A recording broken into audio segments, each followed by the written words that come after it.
So So Phil, yeah. how do you feel now after graduation? Because it has been quite. Well, I mean, I suppose I'm through. The whole thing was very traumatic. You know, when we were talking way back Yeah, in yeah.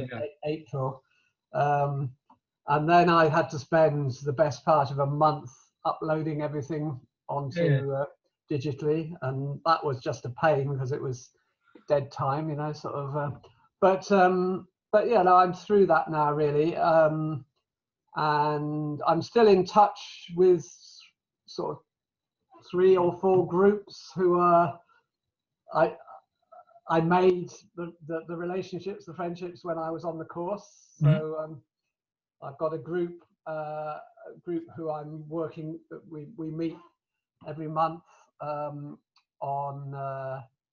a group of us who are printers. So we meet okay. about that, and then Interesting. I've got another group. We call it ourselves the falafel group because we used to go and have a falafel on Tuesday lunchtime in Holloway, so in Archway.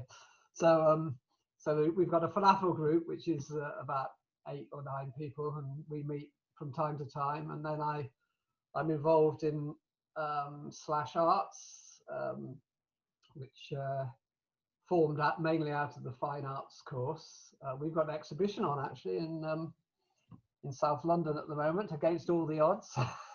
Great. So yeah, so there's some quite nice contact still from there, and I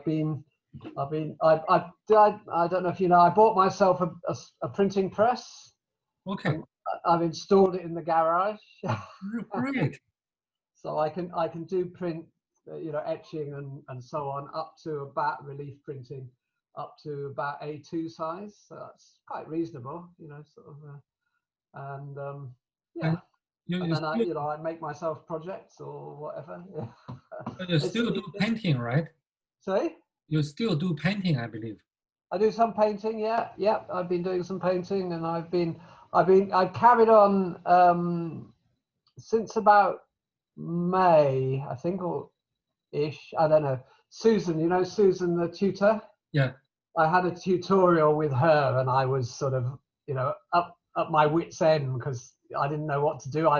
All my work had to stop that I was doing when I was in London, and she suggested that I sort of do a drawing project, and she suggested 2 or 3 artists who I might be interested in, and that's been really helpful. So I've got a few artists that I particularly have found that I admire, and I've been the conventional thing art students do. You go and you copy their work, and you try and get the same effects and the color balances and what have you. So I've been doing some of that, particularly with Paul Klee. I really, really, really admire Paul Klee.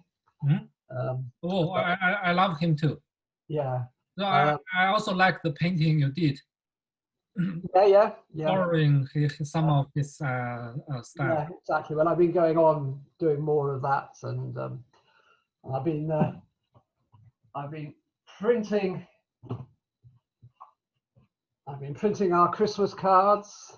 Oh, lovely. Yeah, so but I really like this design. woodcut. Yeah. But it's like you zoom in, and Yeah. then it's only the hat of the Christmas Yeah. Santa Claus, and it's really give me a feeling that he's really approaching. Yeah. It's a lovely dimension. Yeah, and I'm showing the prints I'm showing in London at the moment are from a series I did. I collected vegetation from the saline pools in a salt marsh in the northeast of England in the summer, and I dried it out, and I've been using them to print from. Oh, lovely.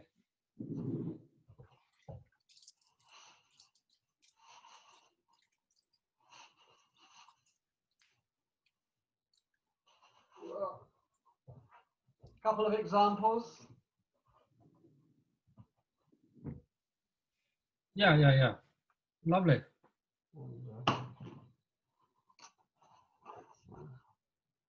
It's really quite interesting, I think. I think the blue one is more expressive. Yeah. This one's more subtle. Oh, this is like Chinese painting. Yeah, yeah. So that's been nice. Mm-hmm. And I've been following some of your work on Instagram and so on. You've been painting quite a lot. Yeah, because there's only one difference between us during this pandemic is that now we can still access to the workshop. So Yeah. but the issue here is there are almost no people there. So Really? usually Yeah. I'm the only one painting in the place. So, Yeah, that's interesting, isn't it? Yeah. so Yeah. my sense of space is bigger than. Yeah. Well, some of my stuff is still marooned in the studio somewhere. A big round thing with tubes on it. I don't know where they. Yeah, I saw that still in the place. Because I've not been able to, I've not been able to get there to collect it. So Take your time. at After some point I will, but after you're taking the vaccine, then you can go yeah. anywhere you want. And then the question is, when I do, will I have the? It's interesting how sort of mentally you move on. So that was really important to me, whatever it was, 6-7 months ago. And now I wonder whether I will actually come back and finish it or not. I probably will try to, but it won't have the same. It won't have the same sort of intensity to it. So. Yeah. But this is a very interesting comment. But I really hope to ask you now. You are already almost 6 months after graduation. How do you position these 2 years in your life as a whole? In addition to the contacts you establish, some activities, but how you really position these 2 years? I mean, it was really important. I'm really glad I did it. It was important for several reasons, but one was it got me out of Manchester. I'd been living in Manchester for 40 years. And although I've traveled and same is true for me. I've been living in Beijing for 42 years. Yeah, exactly. So I share the same feeling. It's really good to get a perspective from somewhere different. So that was good. Yeah. Yep. Even though it was a bit of a shock to overnight come back here. So that was good. And the course, I think, gave me lots of opportunities. Once I realized that it wasn't what they were going to teach me, it was what use I made of the opportunities. Yeah, I think both are really. Then it began to work for me, because the first couple of months, at one point I very nearly got on the train and came home but actually, and then provided you're prepared to experiment and, go and use the workshops and learn things and so on. But Phil, I think this is also very important comments. This is particularly true for people like us who are planning for transition for our life. Yeah. So is that we have some education who give us the option, or we have the freedom to choose a new thing, new path. Yeah. So it's a very different dimension. Yeah. And fully share your feeling. Yeah, and one of the interesting things about it was I realized that lots of stuff which was second nature to me, either in knowledge terms or in methods, was completely new to most of my colleagues on the course. Mm-hmm.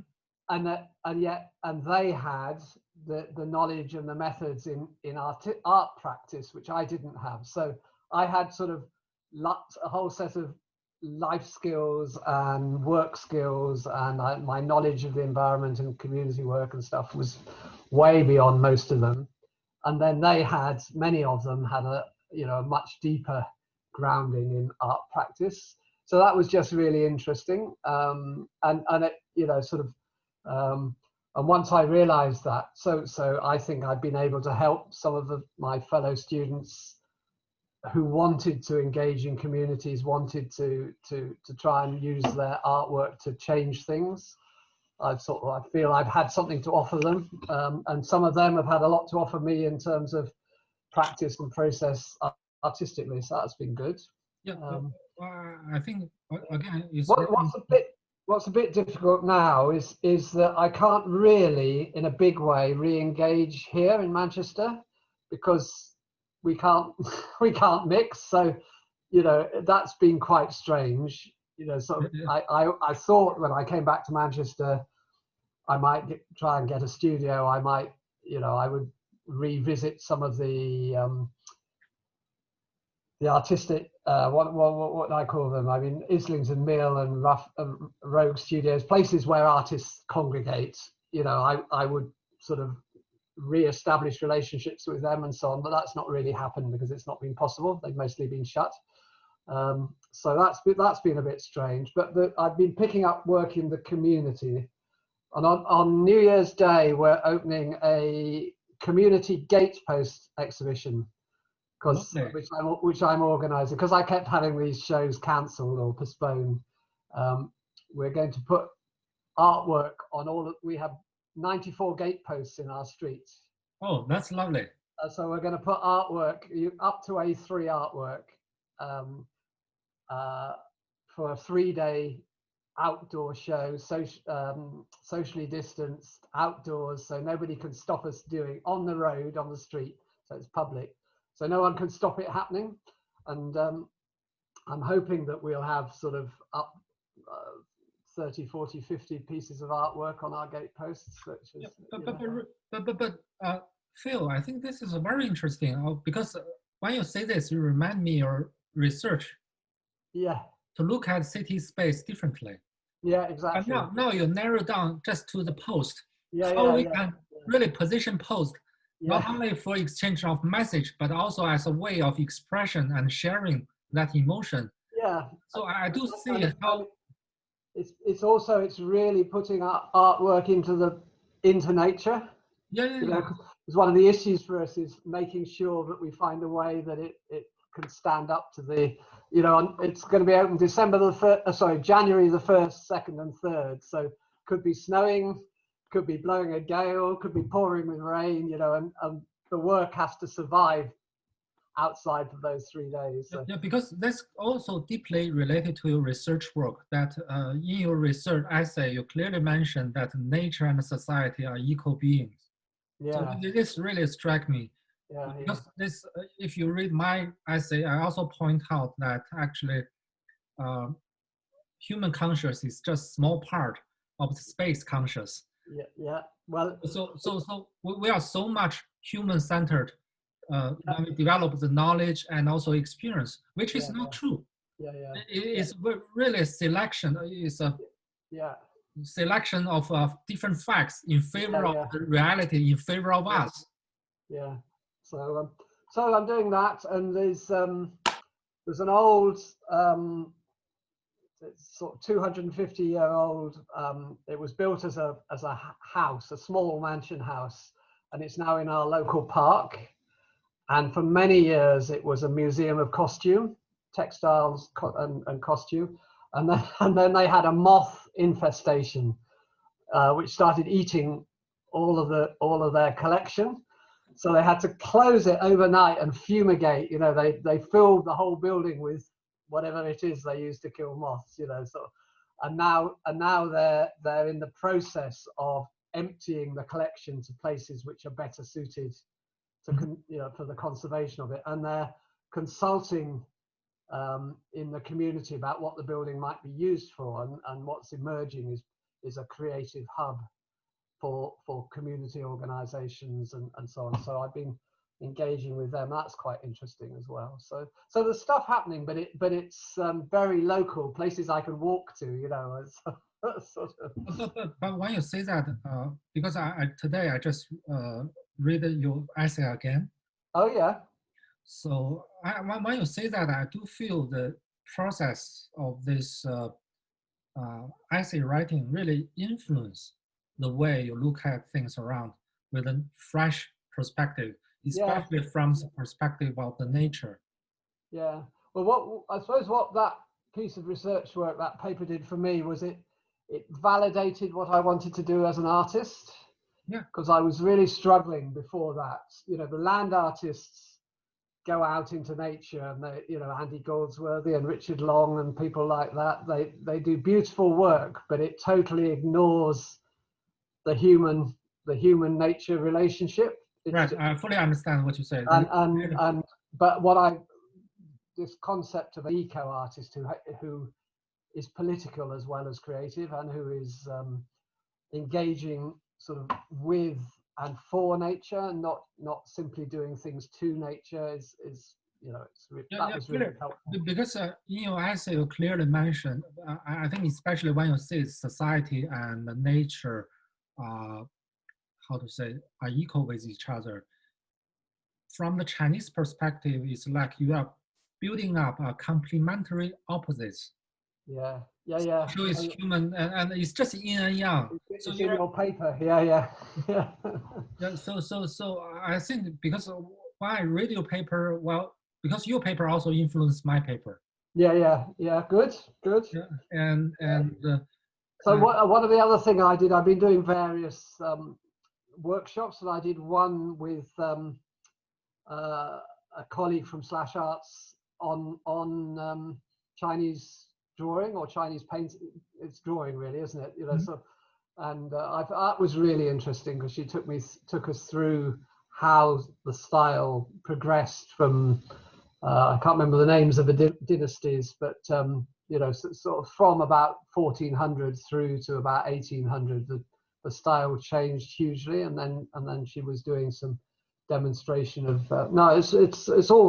it's all been, I mean, going back to your question about how I'll see these 2 years, or 18 months, I think they'll have been really important, and I think they've given me a sort of confidence in my being an artist, which obviously, having not trained in it and not done it until the last few years in any serious way, was sort of gnawing away at me. And because I also compare you before you graduate. Yeah. And now I feel the way you express things are much more engaging. Yeah. So remember the first night we have together in CERN. Yeah. So you are talking about yours, I'm talking about mine. It's good exchange.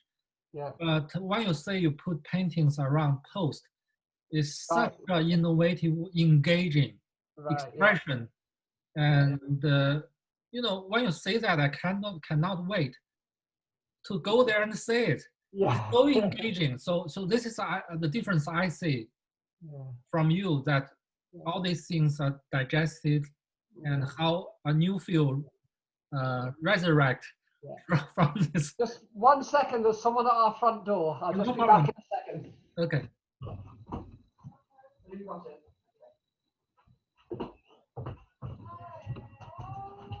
Helena's got it, so that's all right. I didn't know she's teaching. She teaches downstairs. She teaches at the university, but she's doing it all online. Okay. So when she's teaching, she puts her. Oh yeah, I know. And she hears nothing, and I didn't know whether she'd started again or not. So she hasn't. So. That's okay. But I really I learn. I feel the changes. Yeah. Even though it's because our time together is just 1 year. Yeah. But I do see the changes. Yeah, it is interesting, and it was interesting. I actually lost about just over 3 months of the course. Came home middle of March, and we would have finished in the middle of June, April, May, June. Yeah, just about 3 months short. Yeah. But what was interesting, various things, but one of them was, in terms of the course, that would have been the most intense period, of working together with the other students and delivering an exhibition and all of that stuff. It would have been really intense. And then I would have had 5-6 weeks after the show to use the workshops. I was planning to, I got Paul, I don't know if you use the print studio, but I got Paul there. He was going to do 3 or 4 of us an introduction to lithographic printing, with a stone. Yeah, I did that. But we that never happened, and sort of. So that was interesting. But what was then difficult, but I think ultimately quite good. Is it forced me back on what I had here. When I got home, I had some watercolors and some paper, a few pencils, so, and you sort of were right back at basics, and you were back on your own.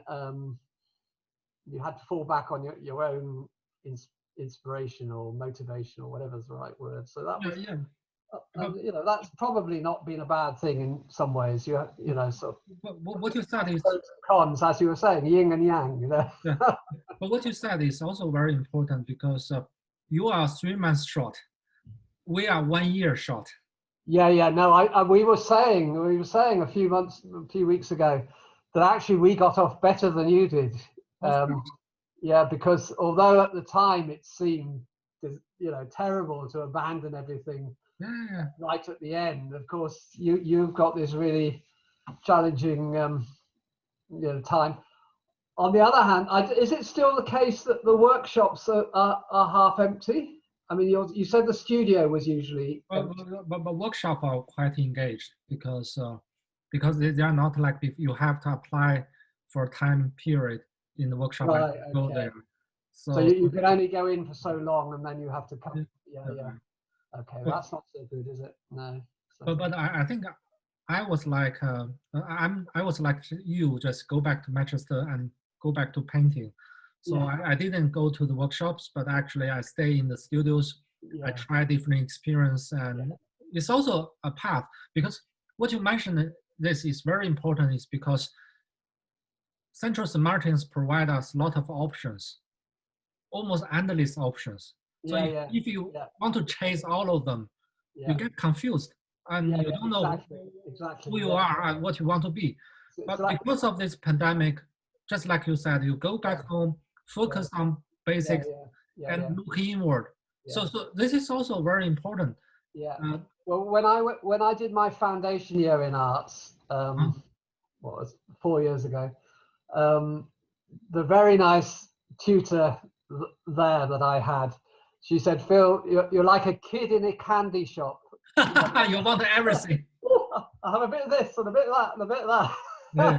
And it's true, I did everything, So, and to a certain extent, there was a temptation to do that at St. Martin's, but I did a lot, but I didn't do as much as I did in my foundation year when I had to go at everything that was going, sort of. Anyway, so yeah, so are you? How are you coping? I mean, mentally, is it difficult? Do you find it hard to keep cheerful? It's a challenging. Yeah, I'm sure it is. You have to solve all the problem by your own. Yeah. And are you on your own where you're living? Yeah. Oh, I'm living with a customer, my classmate. Right. The Chinese guy, and but actually this really gave me but this is why I want to discuss with you about our essays. I think it'd be a very interesting topic because when I came to London, just like what you said, like a kid entering the biggest city level candy shop. I'm chasing not only different art expressions, but also science, psychology, etc. Helena, will you just come and meet Peng? Helena's just about to go and teach again, I think, but just introduce you to her. Hi, lovely to see you. Nice to see you. And good luck with all your writing. It's a big deal. Thank you so much. So, having been living in 2 different cities for 18 months, we've now spent 8 months and seen each other almost every single day. The first night I was with Phil in CERN, that after he talk about 2 sentences, he will mention you. Yeah. So I know how important you are to him. Yeah. We're a team. Yeah. Lovely. Take care. Lovely to see you. See you. Yeah. I'm very lucky. You are. So just one thing before we look at your work and so on. No, not only look at my work, compare our two works. Yeah, okay. But one of the things I wanted to raise, have you looked at that Facebook page recently, the one on the manifesto? No. Because I think there's some people using it for some quite strange stuff. Okay. I mean, I don't think it's not dreadful, but it's religious, and so I did wonder whether it's run its course and perhaps we should close it down. I don't know. Yeah, Have a look at it and see what you think. Sure. I think it was really, I really enjoyed it. You know, during the early lockdown and when we both had space, and then I think once I had to start engaging with you know, with the assessment process and all the rest of it, I started to get busier. And me too. Writing. But I have a look at the website, not the website, the page, the Facebook. No problem. Page. Okay. I wonder if it's, you know, it's run its course. I don't know. Have a look, see what you think. Okay, sure. Yeah. So I'm afraid to say I had totally forgotten to, just before this, you sent me something to listen to. No. It's not. And I haven't done that, but I have read the whole of this. Okay. And I have listened. I have you know, I went back through your Instagram posts over the last you know, the last few that you've done and so on. So that was my preparation for this call. Yeah. Thank you. Well, what do you think of my paper? I thought it's really interesting, and you say at the beginning it's a big subject, and it is. So in that we are similar. Of course, the land is my initial research question was, can art change the world? That was my initial research, and then I had to, you know, reduce it. I thought I wouldn't claim to have absolutely followed all of it. Sorry, I've just turned my video off. I got the general sense of it, but I wouldn't say that every single bit of it I fully understood. I thought, have you handed it in yet? What? Have you handed it in yet? Have you given I finalized it and handed in. You have? Yeah. Yeah, okay. So it'd be interesting to see what they make of it. Who's your tutor? Sheena. Okay, yeah. So, but I thought the basic idea that everything is connected and that everything has a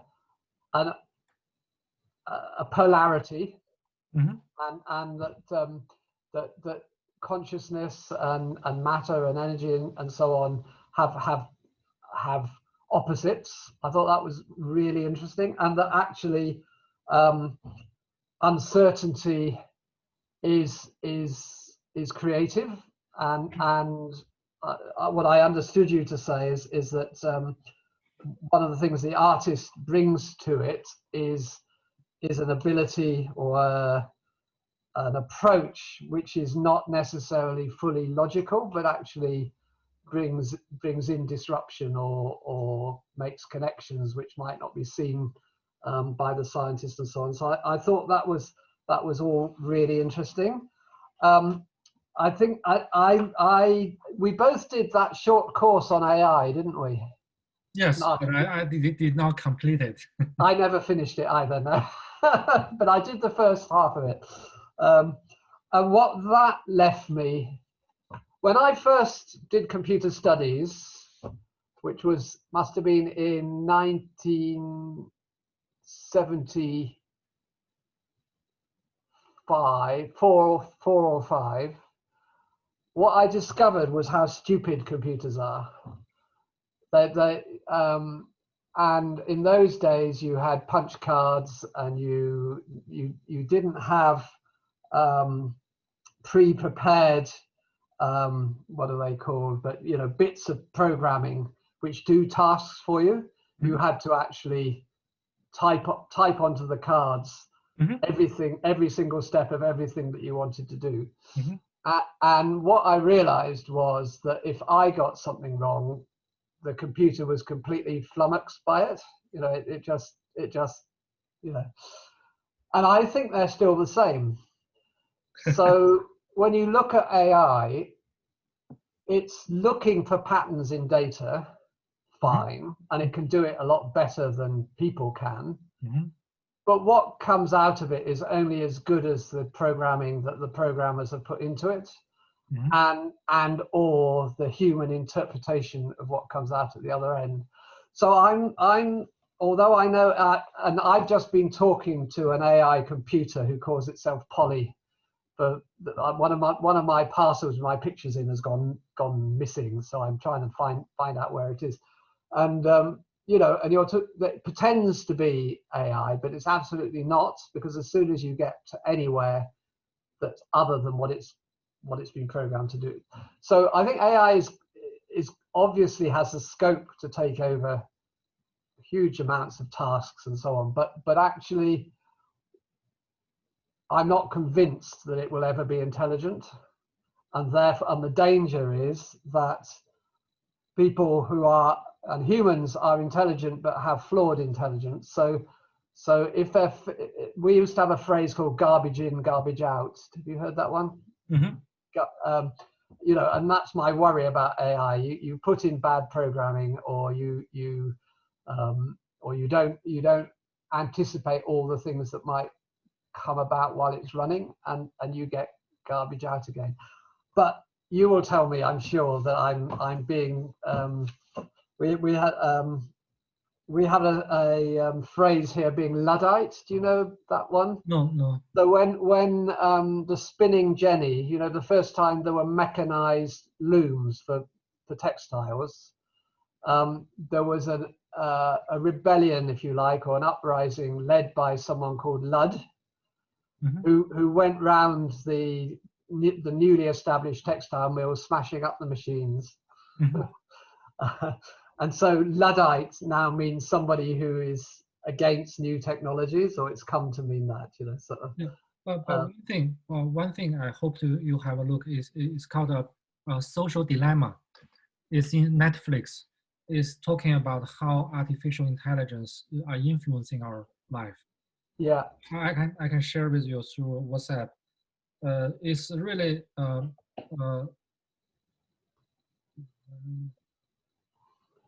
it's really enlightening for me. So yeah. it talks. And Have you also, watched that? sorry? Have you watched that, The Social Dilemma in Netflix? No, I haven't watched it. No. If you have a chance, please have a look at it, because I will do. it give you a different thinking about this. But I have this experience when I live with cousin who is 25. Yeah. And sometimes I quarrel with him. And sometimes when I talk about something, I compare to the reality. I thought it was not true. Yeah. So at the beginning, I think I have a very negative judgment on what he is doing. But when I watch The Social Dilemma and revisit what he said, I realize actually this artificial intelligence is really influencing him with very different reality. Yeah. Because for him, everything is like a game. Because every day I can see, every day he's playing game from the morning to the evening. Yeah. In the computer game or on the internet, you are like God. Yeah. You can easily manipulate the truth to in favor of your for you to win. And I can see that he's actually using his game spirit to talk with me. Right. Yeah. So and really, this big data is really influencing us in a very intangible way. Yeah. And of course, I mean, it does have power for good. Of course, it does. All human tools do, but it also has unintended consequences. Of course. But when you have a look, when you watch the social development documentary, you see how they are molding our soul into something that can be source of consumption. Yeah. So they're really using the data to create realities that supposed to be favor us, but actually it's just pushing us to consume more. It favors them, yes. Yeah. Yeah. So now the key issue, as you can see all over the world, we are more and more divided because we receive information according to what we want. Yeah. In order to favor the consumption Yeah. stimuli from the bigger companies. Yeah. So we believe, we more and more believe we have truth, but actually the gap between each and everyone's belief of reality is more and more different. Yeah. And you see, I mean, I think we're echoing, because we always repeat history. Yeah. I think we're echoing what happened in the first industrial revolution, mm-hmm. where, you know, first textiles and then engineering and then mining, they all got mechanized, mm-hmm. and people were pulled in off the land, mm-hmm. and they were forced into a new reality. Yeah. Which was urban and poor, and I'm not saying that rural life was always wonderful, because it wasn't, but you mm-hmm. know, it was a totally different reality, mm-hmm. which was much more obvious that that's what they were doing, because obviously it was in the real world. But I think this is another where we're being, and particularly people who don't remember what it was like before, mm-hmm. people are being pulled into a new reality, which is going to shape them more than they shape it. Yeah. Yeah. Yeah, but this is also particularly true is when we create a new reality. Now it's like our mind, because first industry revolution is still our labor. Yeah, exactly. Yeah. But now the data is really start to manipulate our mind and our brain and our corresponding choices.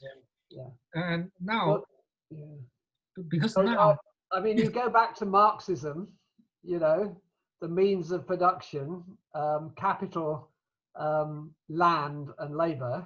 uh-huh. I think land has been replaced by information.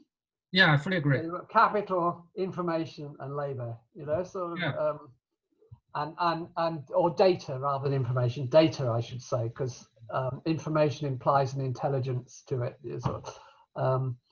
And it's very interesting, isn't it, that nobody asked us if we were prepared to allow our data to be used in this way. And it's already manipulated. Now we've got to a place where it's very difficult to operate in society unless you allow at least some of your data to be used. Yeah, and it seems that everything is relative now. Yeah. The only universal truth that we were born and we will die. Yeah. Only these two truths are universal. So this is also come to my point, is that in addition to looking at things in a segmented vision, so we may need a new vision, another vision of the wholeness. So how we can look at things. This morning I also had an interesting discussion with Ray, because my classmate, you know. Yeah. How is he? He's okay. He's good. I haven't seen him since I went to pick up my stuff in July, and he was picking up some of his stuff. Yeah. I met his wife, actually. She'd driven in as well. So give him my best wishes when you see him. Of course, we meet on a weekly basis. Yeah. Cool. But when we discuss, because now we have a lot of communication problem, because we are more segmented not only by data and the virtual world, but also by this quarantine life. Yeah. And for us, we experience a lot of issues that cannot be solved. So I'm saying that maybe in addition to look at the issues, we should also look at our different contexts. Because, for example, I need to take care of my economic situation back in China, study and build up partnership in London. My context may be very different from Ray, and very different from Nathan. So if we do not know the context of person, it's very difficult for us to discuss a specific issue, because this issue may be important to me, but it may not be top priority for you. So if we do not know the context, there will be a very critical gap for our communication, and then we develop hatred, and which is really not necessary. And the other thing which is interesting about, I've really noticed with this virtual communication, I mean, it works pretty well one-to-ones, you know, sometimes we talk across one another, but basically, you know, that's not bad. But when you're communicating through a multiple person Zoom call, the quality of the conversation, of the exchange, is very different to when you're face to face. Of course. And that again is, but I think in a way there's so Helena would say that the new reality, or whatever we need to, is is the universe story, and the fact that we are part of nature and part of the universe, which you are arguing, although you don't call it that in this paper, when you talk about space and time and matter, and you use conscious. Is that the same as life force? It's probably not the same. Because this is related to my study of David Bohm. Right. Yeah. He clearly. Well, I haven't read him, so I don't. You know. So. It's okay. But in his saying that actually, the reason why our world is so segmented is because in our language we focus very much on the nouns. Because when your language focuses on nouns, is different concept. You're defining things in different ways, and then that make our brain very segmented. But the reason why I chose conscious rather than consciousness is that actually, if you look at things from the verbal side, or to regard everything as a process, then you develop things as wholeness. As in the end, when I talk about the wholeness, is that wholeness should not only including the concept of the individual nouns, but also a process for them to change. Yeah. And that when you combine them together, you have the you can implicate the wholeness. Yeah. No, I get that. I think so. So the interesting thing is whether the virtual world is in any sense a real world. So it impacts on the real world because it impacts on me and how much time I spend on a keyboard or in front of a screen every day. You know, 30 years ago the answer was none or almost none. Now it's I don't know how much. But what we've forgotten is that the rest of the natural world is as much part of our world as the virtual world. So the amount of attention I give the real world has fallen, and the amount of attention I give the virtual world has risen. And that's an interesting observation, really. Yeah, it is, because if you see the common thread is mathematics expression. Yeah. Because this is a human being did not create mathematics. We discover mathematics. Yeah, that's true. Because if you look at the ants and the bees, they have natural numbers, that very good ratio, how many to protect their queens, how many to look for food, and how many to defend their home. But if you look at each and every individual bee or ant, they don't have the conscious to calculate. Right? Yeah. But when they come to a bigger number, they naturally develop a ratio. Yeah, because nature or Gaia is supremely complex. The systems operating in nature are just unbelievably complex. And what I find amazing is that they have, probably because of their complexity, they've been able to survive the assaults that humanity has been mounting on nature for so long. Yeah. But yeah, but not for so long. Our history is very tiny. Well, it depends on what time scale you're looking at. Yes, that's true. Yeah. No, I totally take that point. But actually, we are bringing about geological time or deep time changes. Of course. In one human lifetime, aren't we? Of course. So we've sped up geology. Yeah. Yeah. That's true. Because also we as humans, we can observe that ants and bees are using this ratio, right? Yep. But could I also presume that there is even higher conscious observing us? Yeah. And if we think of this ultimately, everything happens in the space, and according to physics, whatever information happened in the space, they will never be left. It will never be? It will never be eliminated. Right, okay. The information is always there in the space. Yeah. So could I presume in this way that actually space is the biggest conscious? Yeah. Because it's actually, if you think of things in this way, that space, actually the mathematics belong to the space, because it is a space that contains all the possibilities, that contains the past, present, future, all at the same time. Yeah. Which of course the Buddhists got there a long time ago. Yeah, of course.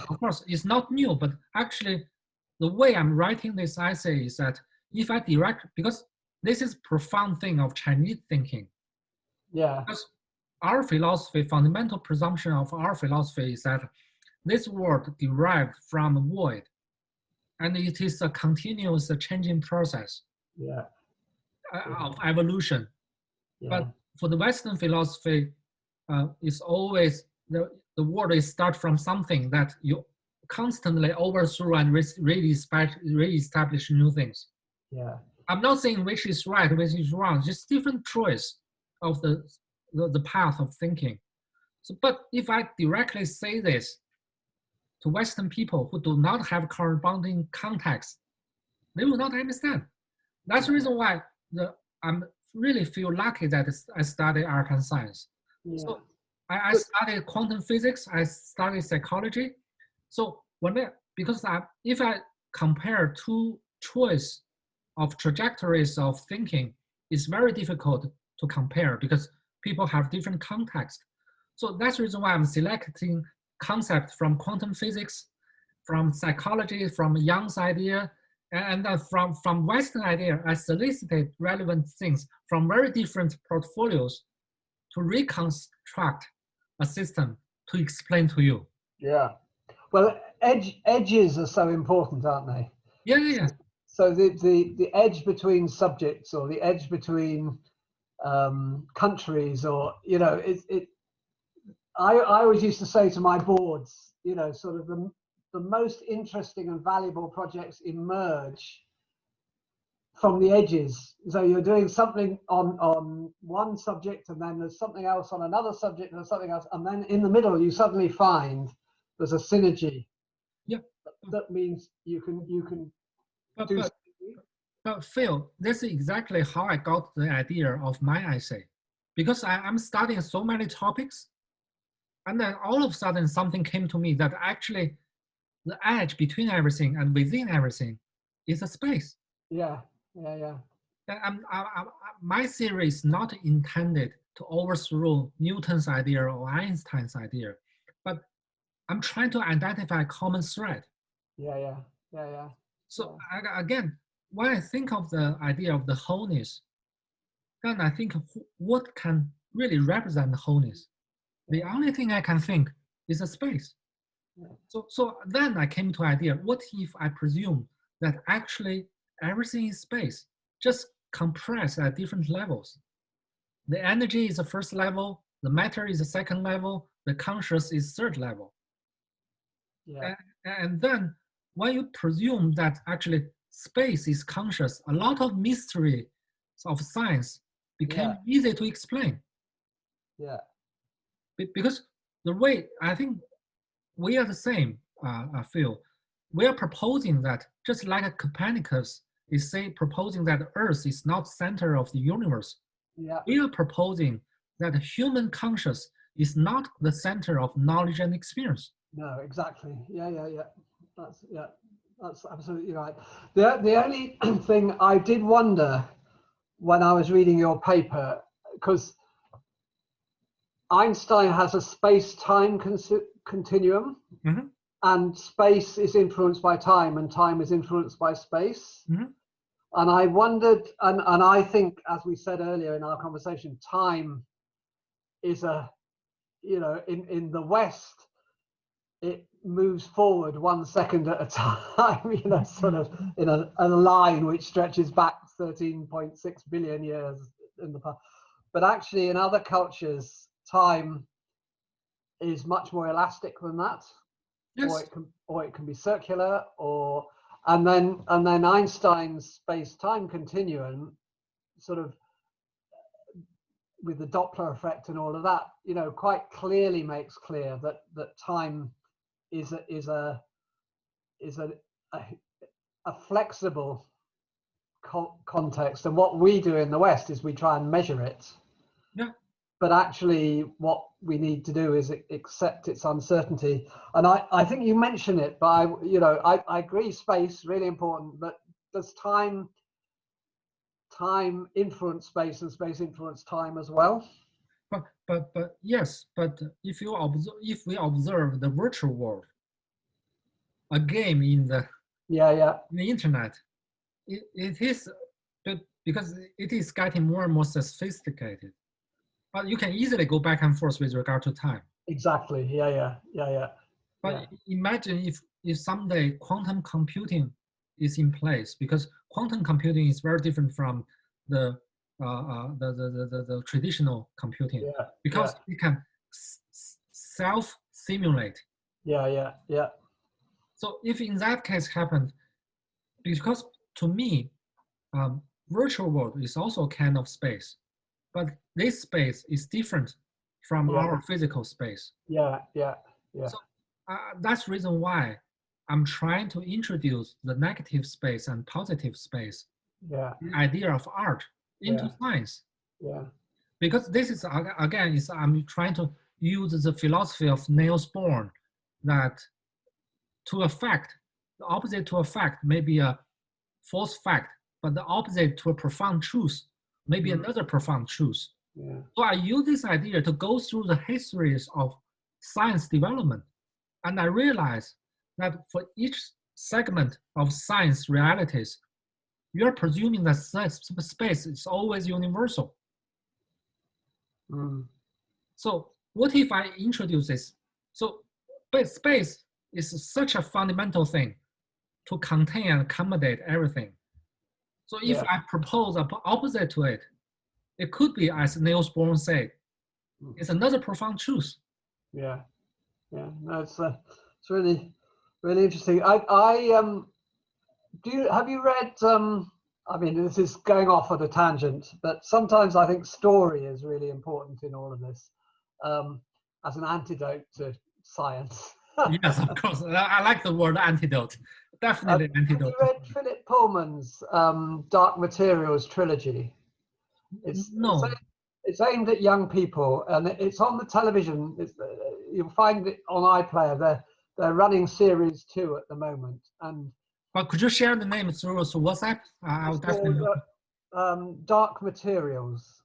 Dark Materials. Yeah, and it's by Philip Pullman. Dark Materials.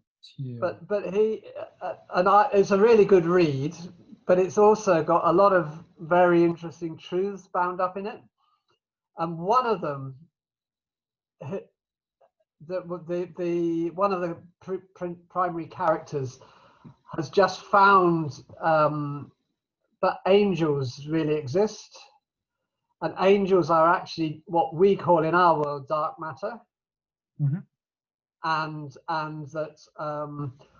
that there's he doesn't call it a life force, but the different worlds call it different things. So in one world, so there are lots of parallel worlds connected, and it becomes possible to get from one to the other in certain seconds.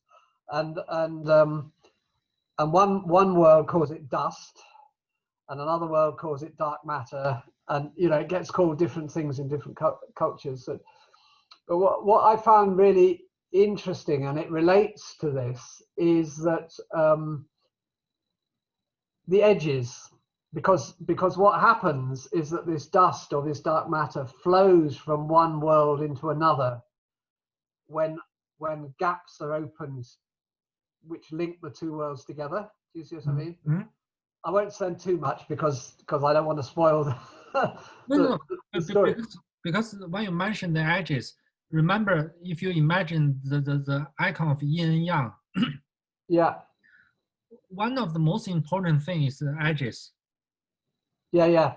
It's very important. Yeah. It means first it indicate movement. Yeah. As you mentioned, it indicate exchange. Yeah.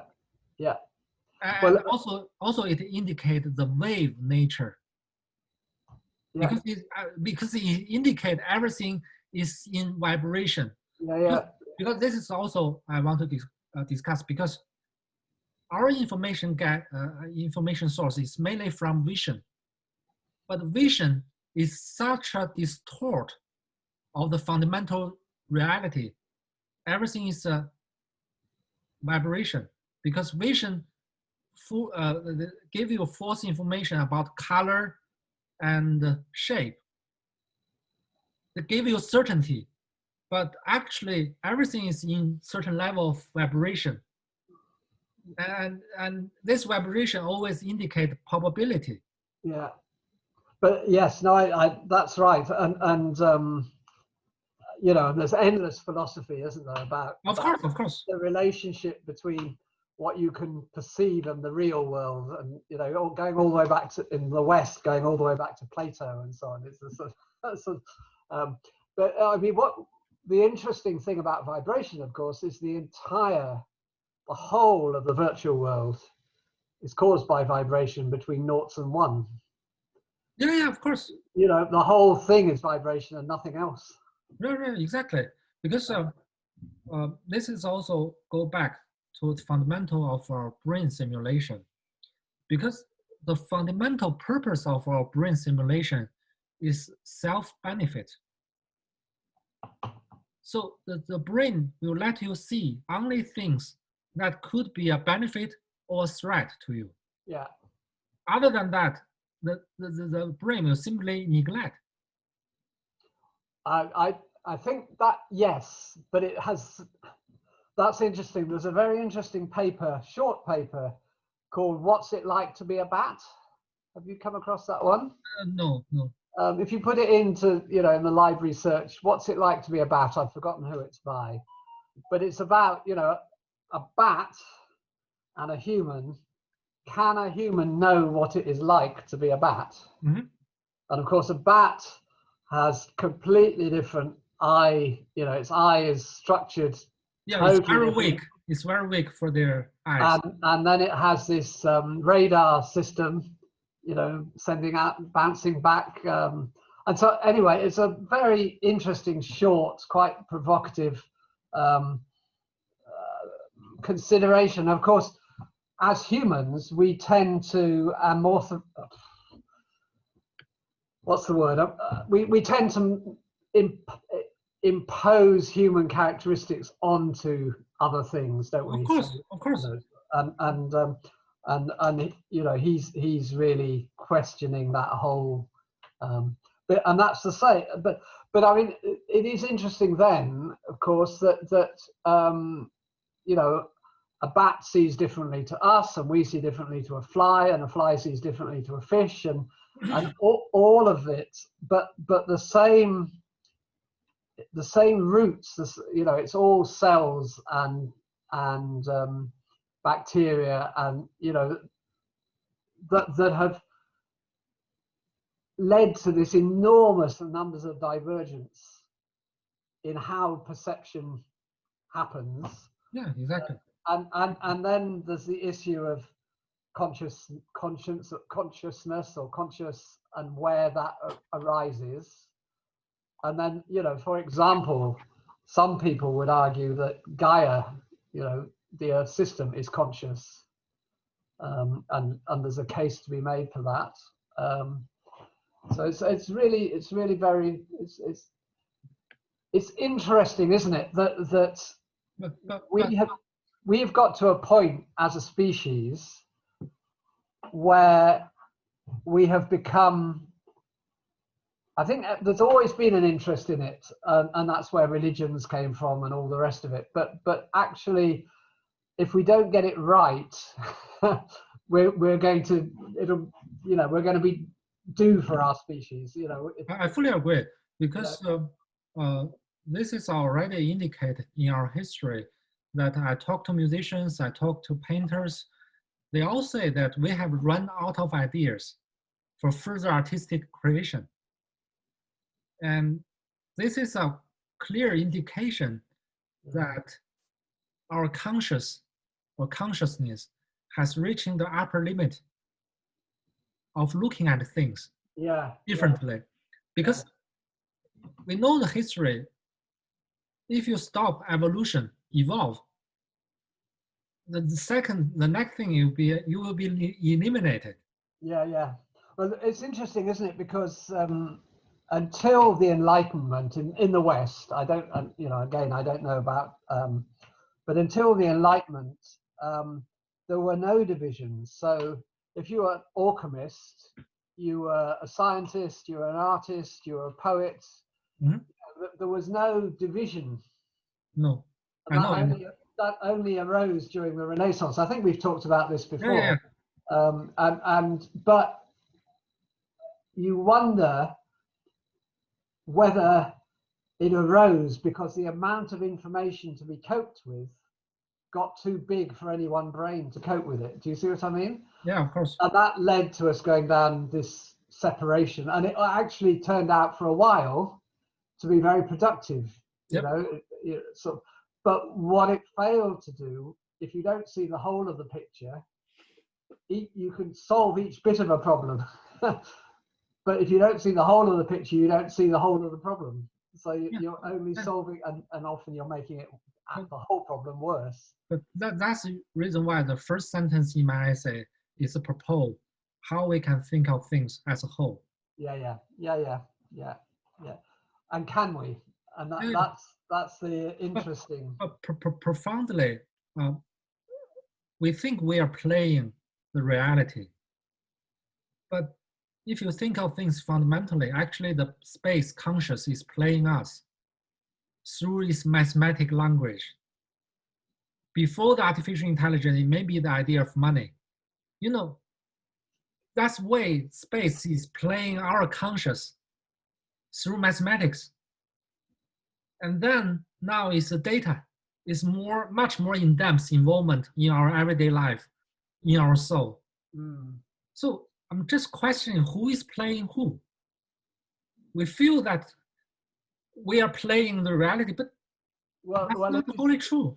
It's interesting, and I'd have to go back to Helena because I can't remember the name of the person, but there's a something fallacy, which the search for extraterrestrial life, and in however long it is now, 50 years of looking, we've not found anything. Yeah, and that this theory suggests that when you get to a level that you have the power to destroy yourselves, you do. Yeah, of course. And therefore you will never get any signals, or you might get a brief, like up with us, 40 or 100-year burst of signals, and then we will destroy ourselves. And that actually the chances of intelligent life, seriously intelligent life, there's lots of life which emerges, but seriously intelligent life emerging and surviving is the probabilities of that happening are very, very small, which is another way of saying what you've just been saying, which is that space runs us, or at least we get to a point where we're trying to run space when it turns back on us. Yeah. Because just compare our destiny with dinosaurs, because there's an inverse correlation between your physical strength and your intelligence strength. And dinosaurs definitely choose the physical strength rather than the intelligence strength. Yeah. But when they develop a certain point, they cannot further develop. The probability of incident for them to be eliminated on the planet will be dramatically increased. Yeah. But we choose the other path. We as mammals, that we choose to develop the conscious part finally. Yeah.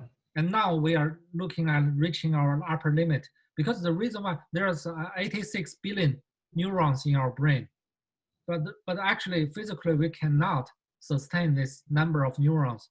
But we can do this simply because we invent cooking, which externalizes the digestion process. Yeah. And now, if we want to develop more, it's beyond our energy support. Yeah. And worse, we're actually externalizing to AI or to quantum computing, and we no longer understand what they're doing. Right, exactly. So, because just another take on this, and I don't know whether we talked about this back in the spring when we were. Did I talk to you about a book called Ishmael? No.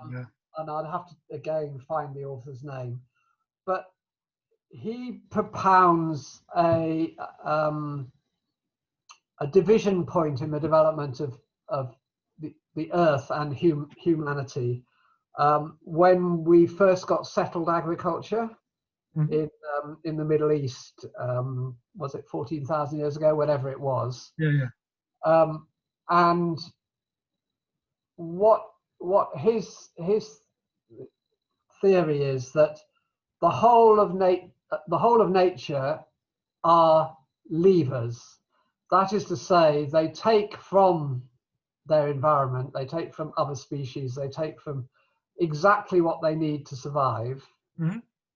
And they come, I think you were saying this before, they come into a balance, rather like the ants and the bees. They come into a balance with their environment, and then they don't try to go beyond that.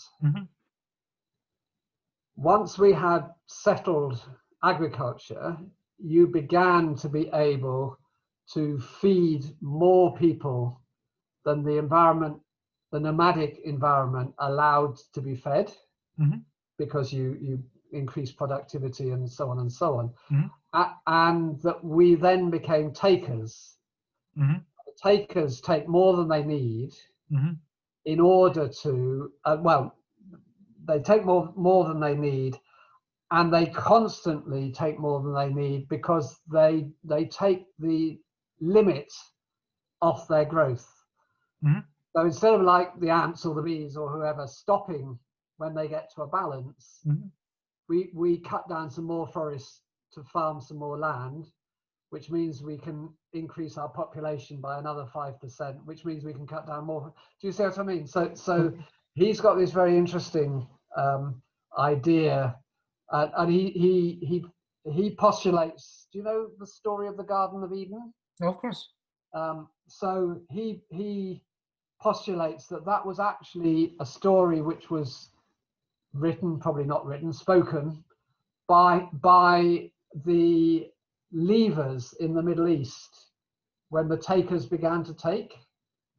So they had this view that the world was bountiful, and provided you stayed in balance with it, it was kind to you, generally speaking, blah, blah, blah, blah. And then suddenly Adam and Eve eat the apple, and they're forced out of the Garden of Eden to take, and they have pain ever after, evil, they know evil.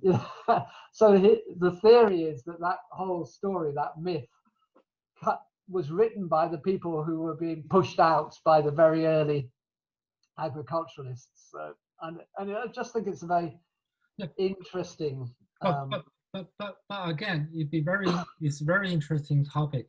We are talking about historical edges. Yeah. And again, as we discussed, it's really about what kind of time scale we are talking about. Because I regard our mammals is not only takers, but also we are balancing the history in a much bigger cycle. Because imagine the plantation, the vegetation on this earth is much longer than we mammals, right? What they're doing, they are sink all the carbon into the soil and become coal or become oil. So this is also a kind of imbalance taking. And if you look at the history of the Earth itself, well, actually, it looks like we are taking, but actually we are balancing the taking from the vegetation to take the carbon and sink it into coal and oil. And then we are doing is to give this carbon back to the atmosphere. So it's like a bigger circle. So of course it's a threat to all the species, but it's also like, if you look at the even bigger scale of the planet Earth, we are also balancing this take and leave process. That's, okay. I mean, at one level you're right. But if you're, or the other way you could put it is that we are part of a complex system. And we have unknowingly been interfering with the system, which has built up a balance that is sustainable. I mean, you're right. And and I suppose then the only question then which really matters is, if we are the only conscious life in the universe, and it's a big if, but if we are, what responsibility do we have to sustain it? That's a very solid question.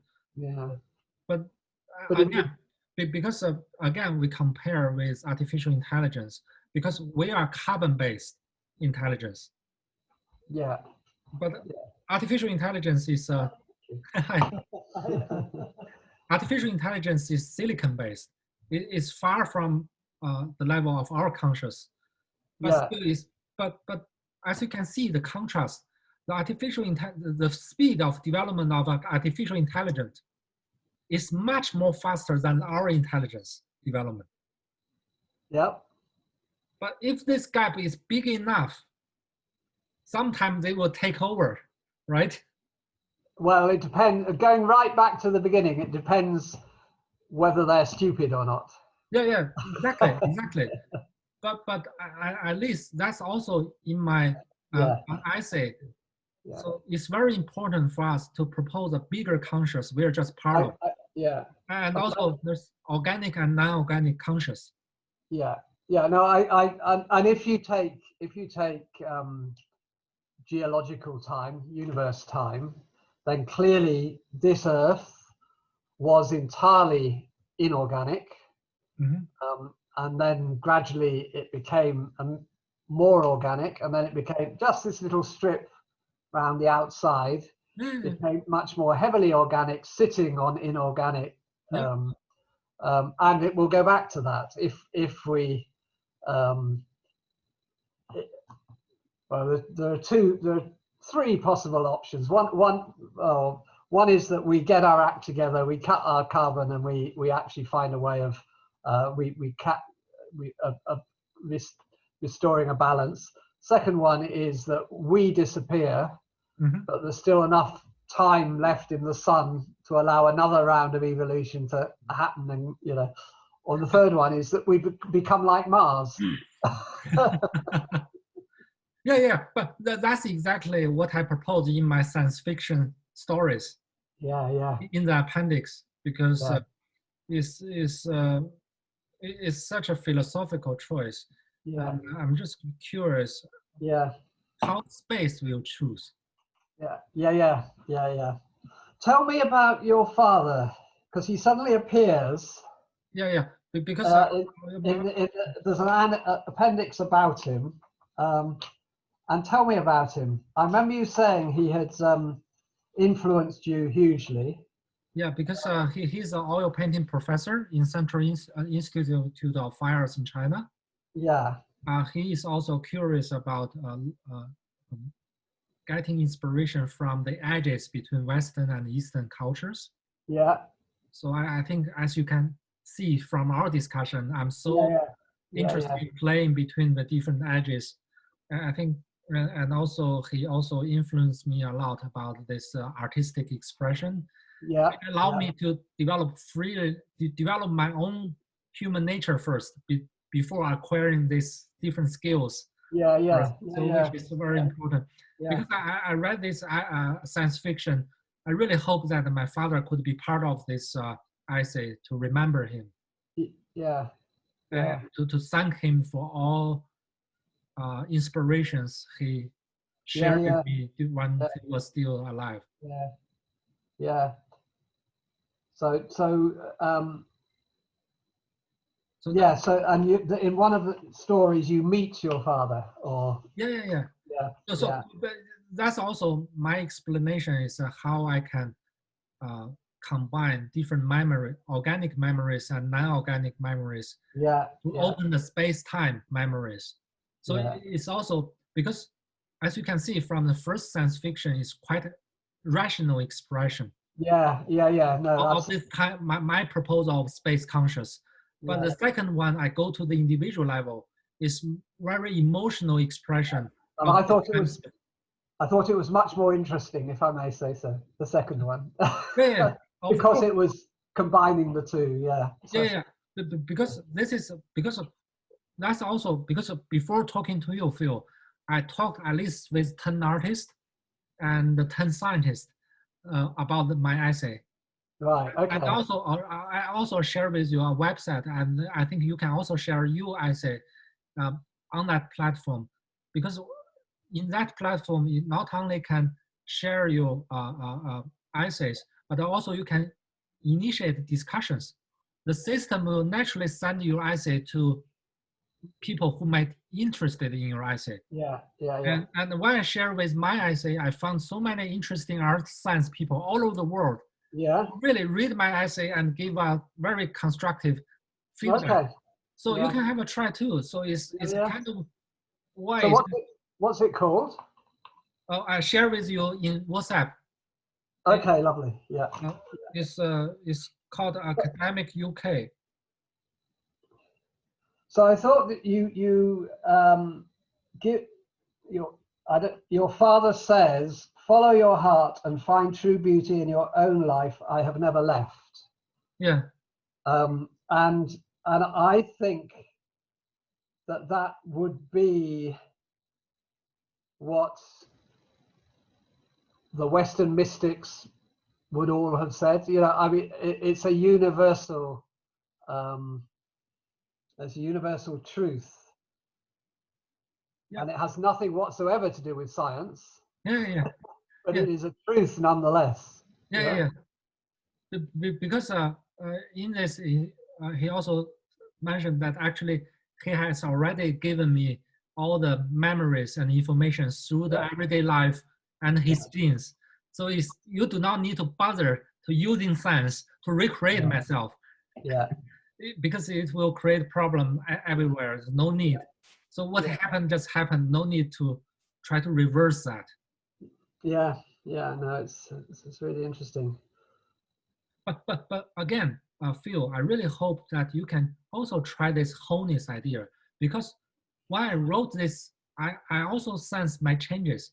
So because if you create art, just focus on your own conscious, you are just using your own conscious energy.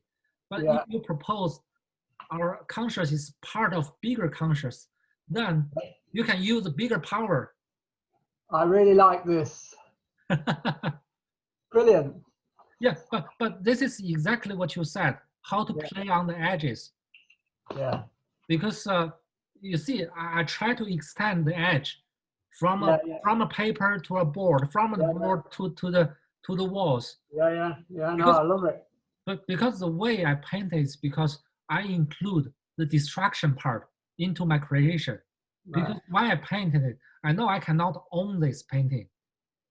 And at the end of the term, probably I will brush it back to white. Yeah.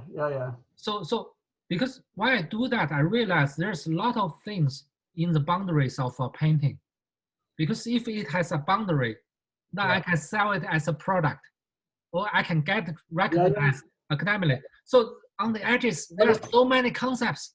Well, it's very interesting, isn't it? Because the conceptual artists in the 1960s, they tried to get away from products. Sorry, boundaries. And of course, the art market found ways around that. So it immediately started, selling their notes or selling. It found things that it could sell, which were objects associated with their work. Within about 3 years, the conceptual movement had sort of stopped being properly conceptual. And it's very interesting, isn't it? That going back to the different so the art market is greedy, economic, it's about making money, blah blah blah blah. And then the conceptual artists were about trying to get away from that, but capitalism finds a way of pulling you back in. You know what I mean? And I think that is the force of capitalism, is that it is infinitely able to accommodate challenge, and so look at the what were they called? The people who were camping out a few years ago. They'll do it to Black Lives Matter as well. They will turn it into a commodity that capitalism can cope with. Yeah. But each movement which emerges, they've done it with gay rights. Mm-hmm. They start to provide services and goods for each new protest against capitalism. So whatever you create, they have a way to create a market for it. Exactly, and that's what they've done to the environment. Of course, they've done that. But because Phil, what your comments is really sharp and deep, because that's exactly my intention of painting on the walls. Because I'm trying to restart my brain. I try to imagine how our primitive people, the first human being, pick up stone and paint. Maybe when he was painting, he did not even have the concept of language. Because recently, I'm studying yin and yang. Because the idea of yin and yang is developed even before Chinese have a concept of language. So how we can go to because I fully agree with you, it's an infinite capitalism influence. And I realize we cannot accept new idea unless we can bravely restart and reformat our brain, just like what we did for computer. Did you see, that's why, I mean, I was very attracted. I spent 10 years, while I was still working in Holland, sort of making land art, because it was land art, sort of working with rocks and... But again, this is how, Phil, you influenced me. Remember, when I first see your online exhibition of your artwork, the first comment I made is that this is not human conscious. Yeah. And I think that's also unconsciously influenced me to explore other consciousness. Yeah. But it's interesting, isn't it? Because did you see they found an 8-mile long art gallery in Colombia, made 14,000 years ago? Oh, really? Yeah, look it up. Just Google it with the Independent or Guardian. I think pretty sure it's Colombia. But it's an 8-mile long series of prehistoric cave paintings. It's been just extraordinary, and it includes mammals which have become extinct, and it, you know, it's just amazing. But can you write down I can. I'll try and find it and send you a link to one. Okay, no problem. But that's Phil. That's also remember me the music I share with you, because I just use different sound of water to create this music. I will listen to it. I'm sorry, I only remembered while I was dialing onto this call. It's okay. It's okay. But the reason why I write that music is that I compare the water journey in the nature and the water journey in the city. But imagine when the water from a mountain into a stream, into a river, then into the ocean. It's such a nurturing process. It nurtured life all along the way. Yeah. But imagine water going through a city. It just become more and more dirty, and unless they are out to pollute. So, so I hope that I really learned from your essay and your artwork. So because all of the art were created for human appreciation, could we create art for the appreciation of the nature? But nature is not excluding human being. We are part of nature. Absolutely.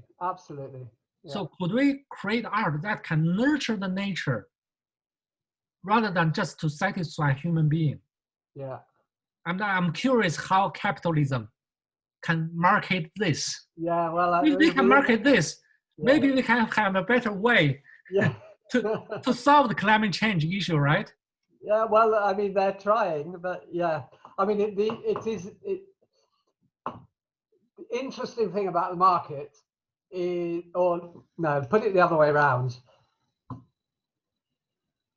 Capitalism ultimately serves people because it depends on the flow of money. Of course. Through households, through communities, through organizations. Saving the climate, or, you know, is a cost. Oh yeah, of course. So I understand what you mean. I think it will only be done through regulation. And then capitalism will come up with ways to make make the regulatory process more efficient. They'll find ways to get paid for doing that sort of thing. But fundamentally, the tragedy of a commons is that it's in nobody's interest to make the first move. Yeah. And it still isn't. You know, so even, you know, China is saying it will, but opening up, you know, fossil power stations, and UK is saying it will, and it's you know, the politicians say they're going to do things, but because in the short term it's not in their interest to do it, we have this sort of tragedy that the whole thing spirals. But again, Phil, I think we are coming to a very profound question now. What is the destination or destiny of human being? Why we are here? So I believe, because I think this would be true for everybody and also for humanity as whole. We will not know the why for have this destiny until the end of it. Yeah, well, exactly. Just as you don't know when your life is going to end. Yeah, but because until it happens.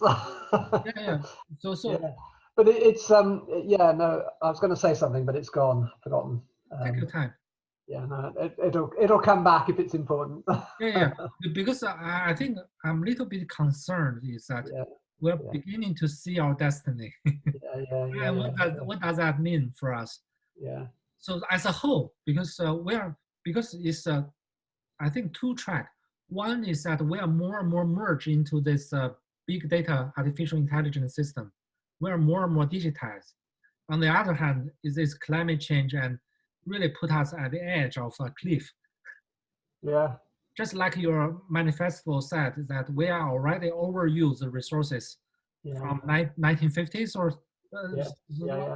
And of course, AI ultimately, unless it becomes self-repairing and self-mining of its materials and so on, is dependent on electricity and so on being being kept going. I mean, the amounts they use is just staggering, isn't it? Yeah, that's also very sharp you point out. I did discuss with some AI expert. The biggest concern is that AI development really consume a lot of money, a lot of energy, and sooner or later it'll be a challenge, the balance between the energy consumption of artificial intelligence and energy consumption of human being as a whole. Yeah, absolutely. It's huge, isn't it? And growing exponentially. Together with their intelligence. Yeah. We are quite stabilized.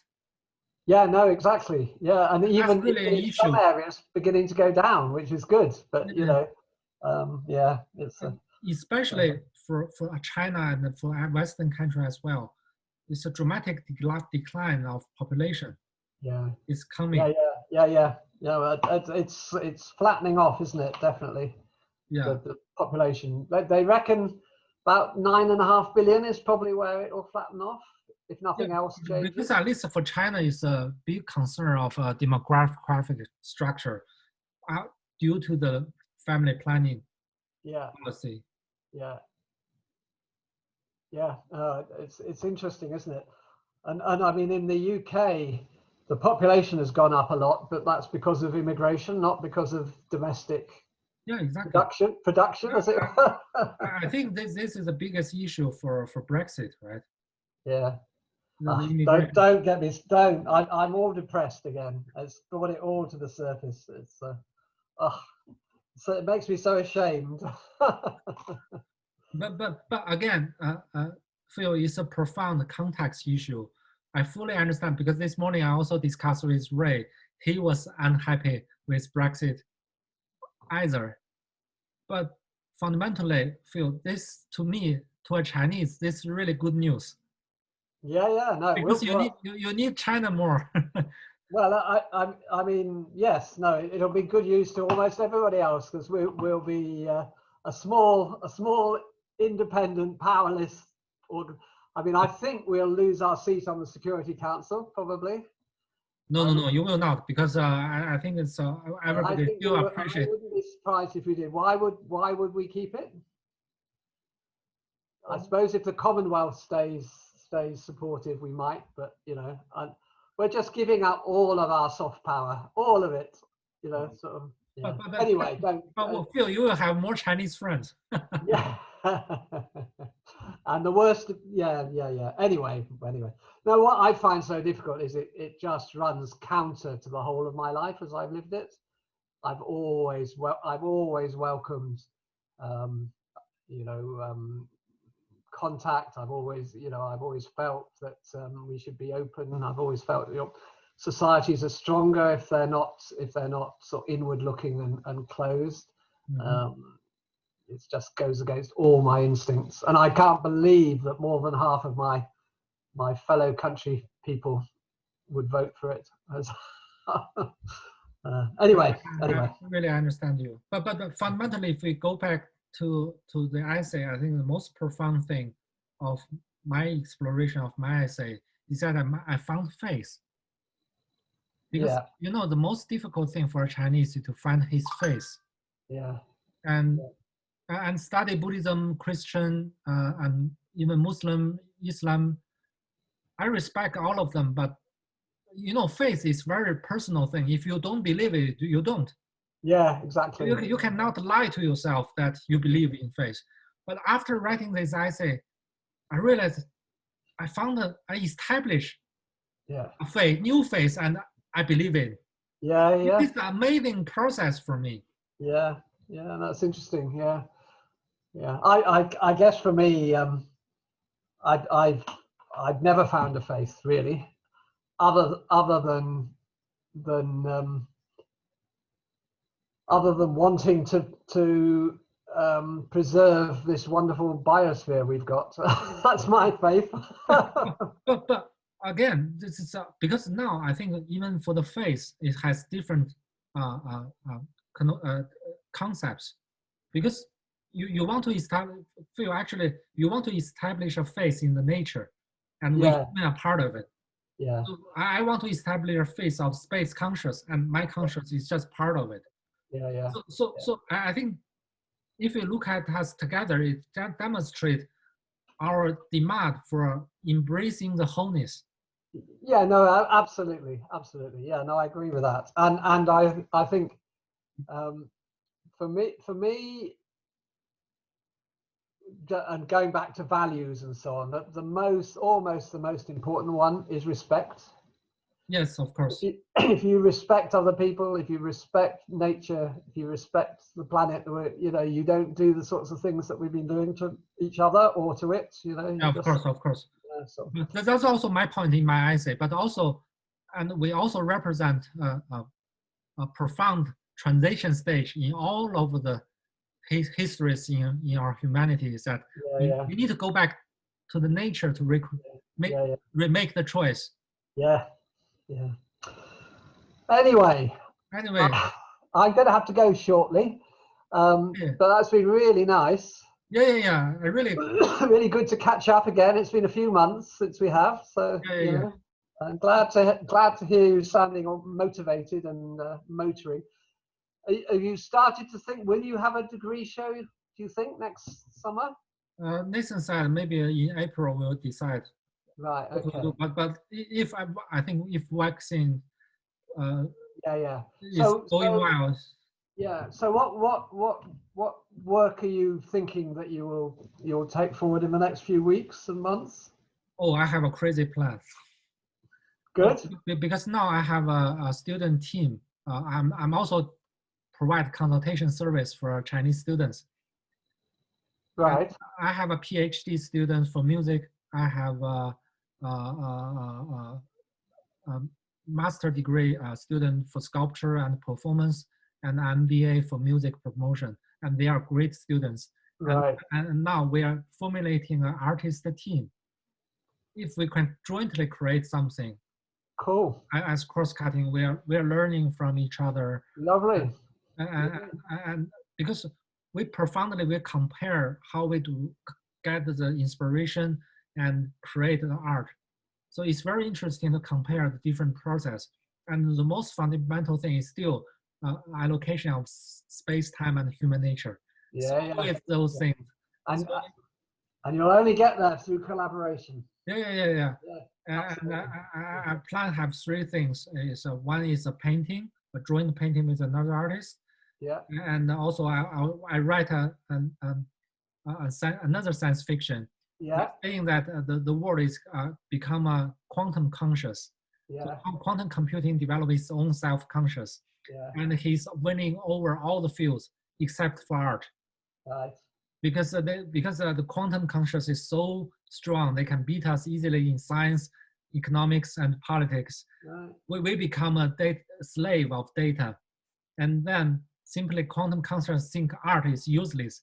So they ignore artists. And then a group of artists of me as a painter and also musician and a sculptor and a performance artist work together to create a bigger conscious. Yeah. Because I'm trying to use the future of future to define now. Yeah. Because I'm asking a profound question. In addition to digitalization, do we have another way? Because now it looks like everybody is embracing artificial intelligence, digitalization, big data. I'm just curious, is there no alternative to that path? Yeah, of course there is. Yeah. But what is that? Well, there are any number of alternatives. You know, but the challenge is creating a will. But you can set some principles. It's about community. It's about caring for one another. It's about balancing your life and your community in the world. Phil, when you say that, you are like a musician. You're creating harmony between different conscious. Just like a musician. Yeah.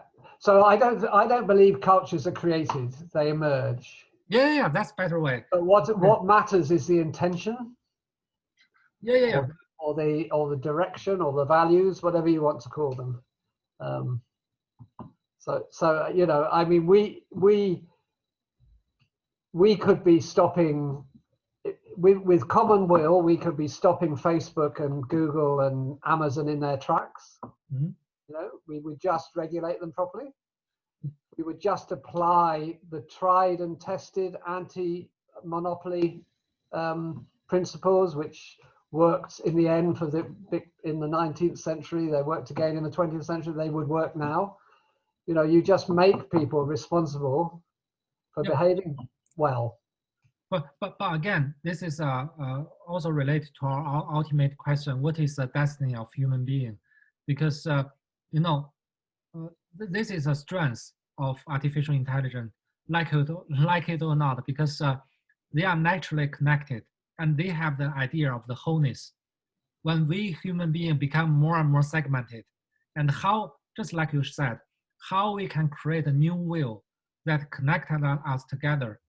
This is a very profound question. Well, you restrict those big companies so they become servants of the people and not masters of the people. Yeah, of course. And you prevent fossil fuel extraction. And you know, there's a whole, you know, anyway, I don't know, but I mean, the challenge is always all of this stuff only happens with the right sort of leadership and the first thing we need in Britain is somebody who will emerge in order to move us away from all this fake news, lying, the breakdown of how democracies work, the rubbishing of expertise. You know, until that happens, it's very difficult to see, you know, we just become at war with one another, which is what, of course, the right wing love. And you know, they love us all to expend all of our energy fighting one another. You know, and meanwhile, on the 31st of December, the venture capitalists will make a fortune out of Brexit, and that was going to happen all the way down the line. That's why they funded the Vote Leave, and they could see that they were going to make a you know, not a small fortune, a large fortune out of Brexit. You know, and we've allowed them to escape. You know, we don't regulate finance properly anymore. No, well, we don't. We just, you know, globalization is a good thing, so we'll let it. You know, we let money, we let capital flow freely around the world with no restrictions. Do we let labor flow freely around the world with no restrictions? No, we don't. You know, you can't have a balanced system unless all the means of production are treated the same. Mm-hmm. Anyway, I get on my high horse. But yeah. Anyway, it's going to be the next generation's problem, I guess. And I am really encouraged by a lot of the young people. Helena says a lot of the people she teaches now are much better informed about the climate and about environment and about the breakdown of you know, what they're not always very clued up about what to do about it, but they're much more aware than I would say even my daughters were 20 years ago. You know, yeah. They will have better awareness of human destiny than we do. Yeah, and that's the starting point, isn't it? You know, sort of. Yeah. But Phil, I know you are leaving, but there's one thing. I recorded our discussion. Do you mind if I upload it in YouTube? No, I don't think so. I haven't said anything outrageous, have I? No. Well, I think what we discussed is really deep, and also could be inspirational for other students who are pursuing this research. And I think for me, at least I learned a lot from you to envision what will happen to me after I graduate. So I really learned a lot. So what's your thinking? Are you thinking you will stay in London afterwards, or will you go home? Or?